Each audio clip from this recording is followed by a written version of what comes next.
మీరు కొత్తగా business start చేయాలనుకుంటున్నారా? మార్చ్ 16-17 హైటెక్స్ లో ఫ్రాన్సెస్ ఇండియా బిగ్గెస్ట్ ఫ్రో ఎక్స్పో. పాలల్లో విషమిచ్చి పిల్లల్ని చంపేసిన తల్లిదండ్రులు ఏమయ్యారు? వాళ్ళ జాడేది? 3 రోజులు గడుస్తున్నా ఆచూకీ ఎందుకు దొరకడం లేదు? పిల్లల్ని చంపామనే పశ్చాత్తాపంతో చనిపోయారా? ఆత్మహత్య చేసుకున్నారా? లేదా ఎక్కడికైనా పారిపోయారా? అసలు వాళ్ళు ఎక్కడున్నారు? మహబూబాద్ జిల్లాలో పిల్లలకు విషమిచ్చి చంపేసిన తల్లిదండ్రులు ఇంకా కనిపించకపోవడం ఉత్కంఠ రేపుతోంది. పిల్లల్ని చంపేసిన తర్వాత వాళ్ళు ఎక్కడికి వెళ్లారన్న సస్పెన్స్ కు ఇంకా తెరపడలేదు. వాళ్ల జాడ తెలియక కుటుంబ సభ్యుల్లో ఆందోళన మొదలైంది.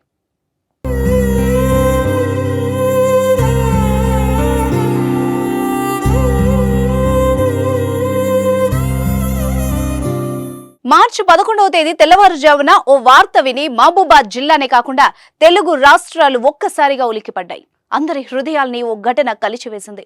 కంటికి రెప్పలా కాపాడుకోవాల్సిన తల్లిదండ్రులే ముక్కు పచ్చలారని 2 పిల్లల్ని విషమిచ్చి చంపేశారన్న వార్త విని ప్రజలంతా ముక్కున వేలేసుకున్నారు. ఇలాంటి తల్లిదండ్రులు ఉంటారా అని ఆశ్చర్యపోయారు. స్థానికులైతే వాళ్లని పట్టుకుని 4 తగిలించి పోలీసులకు అప్పగించాలని చూశారు. కానీ ఆ తల్లిదండ్రులు కనిపించలేదు. పిల్లల్ని చంపేసి గుట్టు చప్పుడు కాకుండా అదృశ్యమయ్యారు. 3 రోజులు గడిచిపోయాయి, కానీ వాళ్ల ఆచూకీ మాత్రం ఇంకా దొరకలేదు.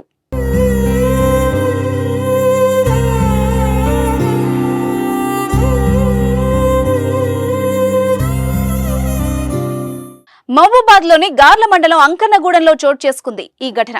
అనిల్, దేవి అనే దంపతులు అంకన్నగూడెంలో నివసిస్తున్నారు. వీళ్ళకి 2 సంవత్సరాల వయసు గల లాస్య, 2 నెలల వయసున్న లోహిత అనే 2 పిల్లలున్నారు. అయితే వీళ్ల మధ్య జరిగిన ఘర్షణల కారణంగా తమ కడుపున పుట్టిన 2 పిల్లల్ని పొట్టన పెట్టుకున్నారు. తన కన్న బిడ్డలకు విషాన్నిచ్చి అనిల్, దేవి దంపతులు పారిపోయారు. ప్రస్తుతం పరారీలో ఉన్న ఆ దంపతుల గురించి పోలీసులు గాలింపు కొనసాగుతోంది. అయినా వారు లభించకపోవడం ఉత్కంఠ రేపుతోంది. మరోవైపు వారు ఆత్మహత్య చేసుకున్నారన్న వార్తలు కూడా కలకలం సృష్టిస్తున్నాయి. అయితే వాళ్ళు బతికే ఉన్నారా, ఉంటే ఎక్కడున్నారు అనేది తెలియాల్సి ఉంది.